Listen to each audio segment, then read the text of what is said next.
You know, what are the advantages of being an older guy like myself, right? I'm 51.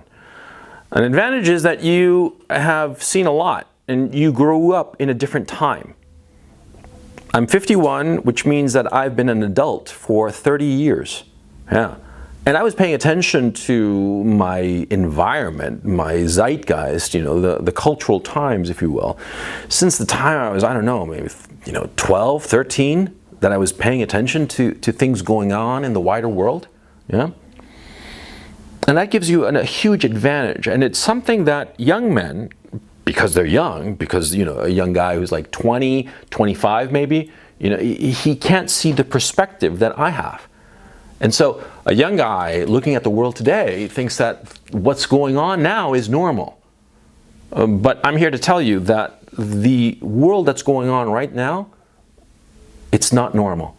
It's not even close to normal.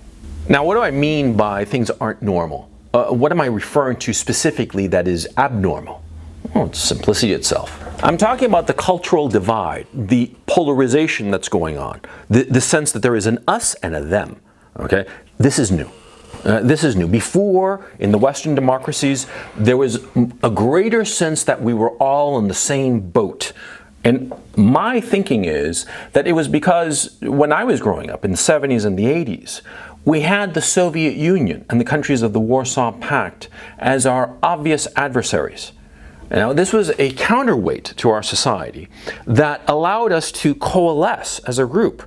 There were, of course, people on the left and people on the right, but what happened was that we were all together on the same boat because we had this common enemy, the Soviet Union. The Soviet Union was, at the time, perceived as a real threat, a threat that could actually do harm to us, because it was in the cards, and on more than one occasion. The countries of the Western democracies and the countries of the Warsaw Pact, NATO and Warsaw Pact nations, almost came to war over Cuba, over Korea. There were some issues during Vietnam where it got kind of dicey. Yeah. And if you think about it, all these wars, Korea, Vietnam, El Salvador, Nicaragua, they were all like proxy battles of this larger war. Afghanistan, back in the 80s before the United States went there.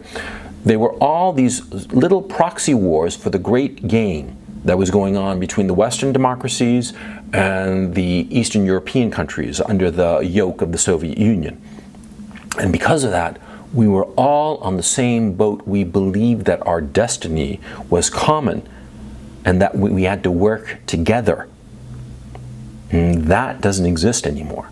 When was it? In 1991 when the Soviet Union ultimately collapsed, right? In the afterglow of that victory, because it was a tremendous victory, it was a victory over one of the most malevolent empires in world history that happened without a war. Remarkable, yeah? And brilliant. And George Kennan, who created the policy of containment, he should be right up there on Mount Rushmore. I mean, that's the kind of credit that the man deserves. But another conversation. The point is, see, the afterglow of this victory lasted for, about a decade and a half, maybe. Well, it encompassed, the 2001 terrorist attack, 9/11. Now, that attack briefly was the last spurt of this sense of common ground.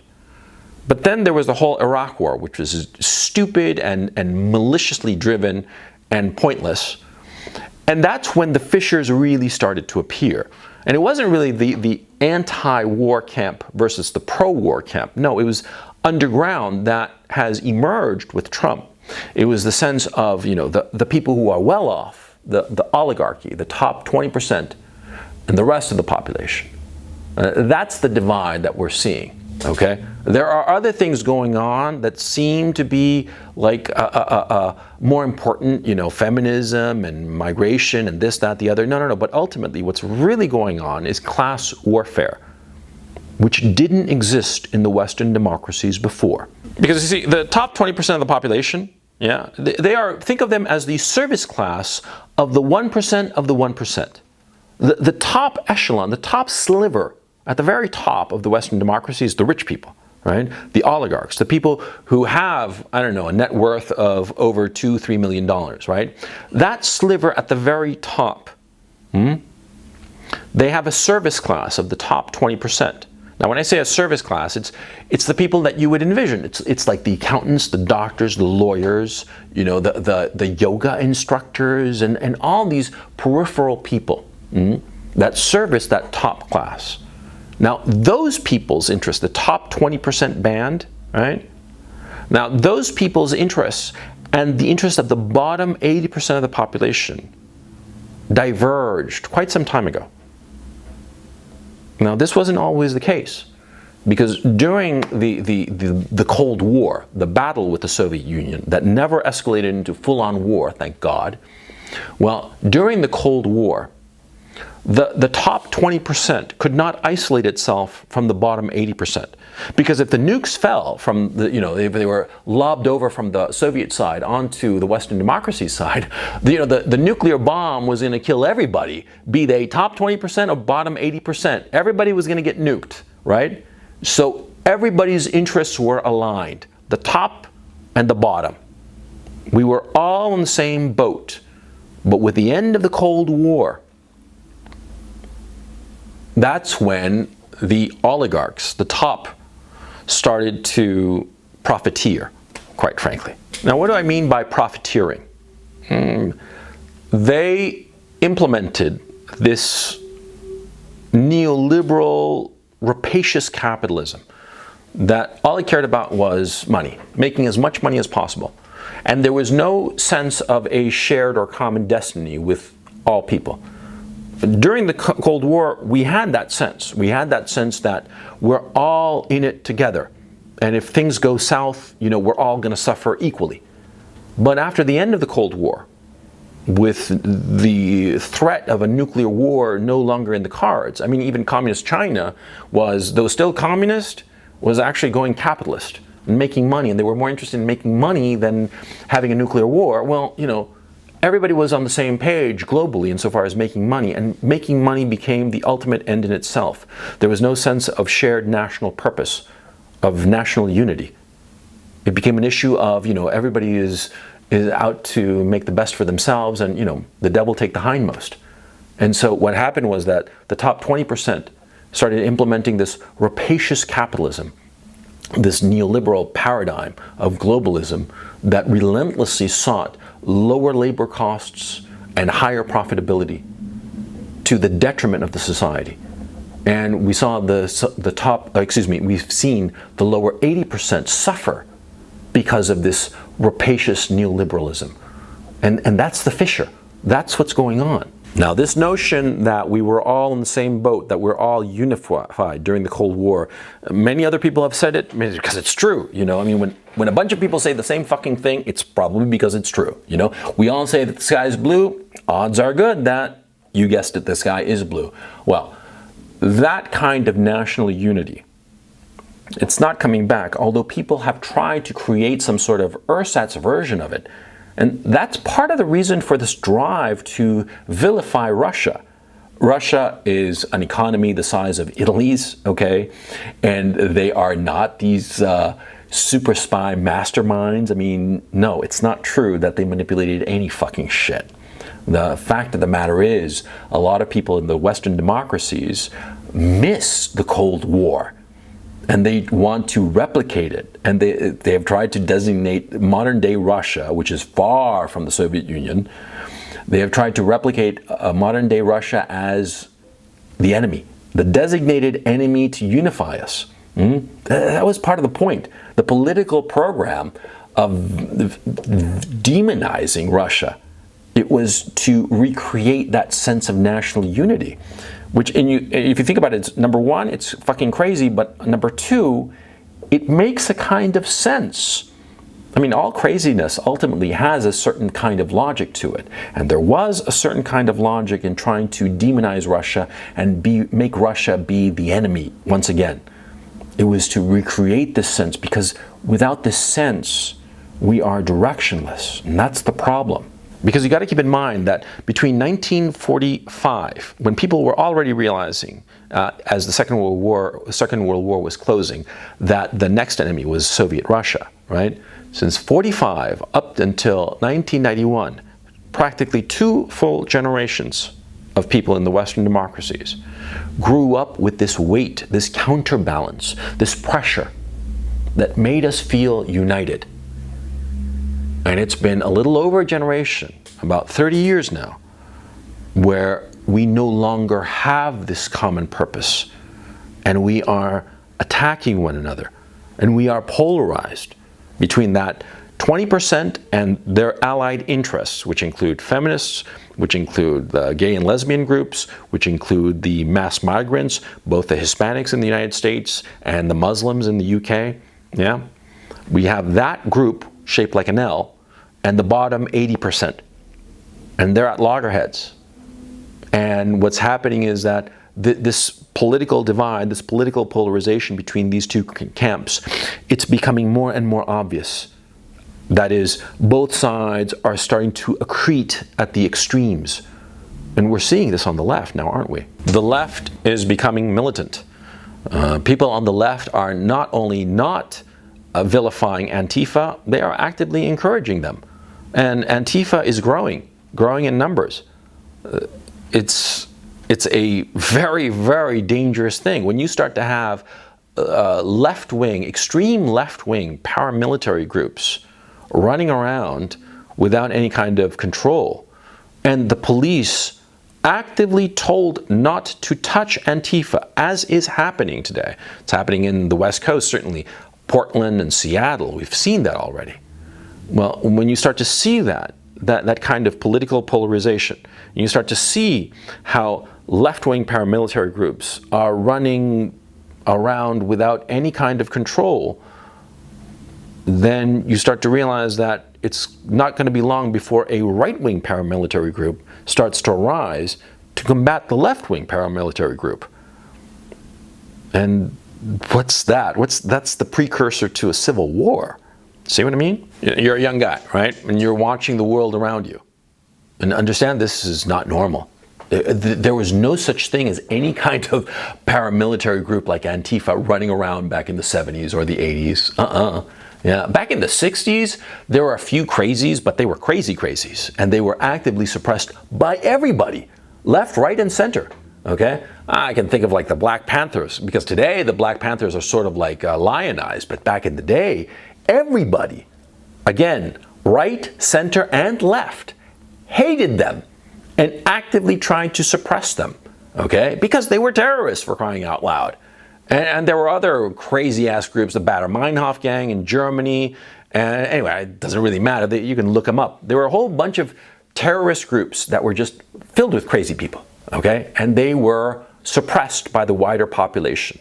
A democratically elected mayor would have sent his cops out to stop the Black Panthers, as they did tons of times, okay? But now that's not happening. Now you have mayors, left-wing mayors, who are telling their cops to stand down and let Antifa have their way. That is fucking crazy. That's not fucking normal. And so I'm telling you, these are not normal times, and they're going to get worse. They're going to get worse because eventually the right is going to take up arms. Yeah.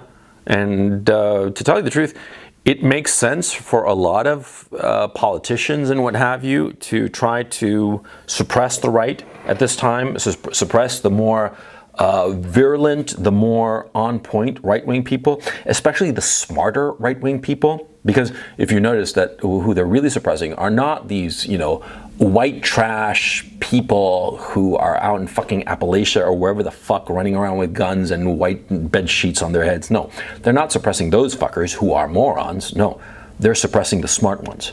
They're suppressing the ones who have rational reasons for their ideas. They're suppressing YouTube channels. Last week there was the suppression of the Iconoclast channel, right? Yeah, this kind of stuff that's going on, the suppression of right-wing ideas, right-wing views, is because people sort of like sense what's coming, okay? And right now they are using the tools at their disposal, which is censorship.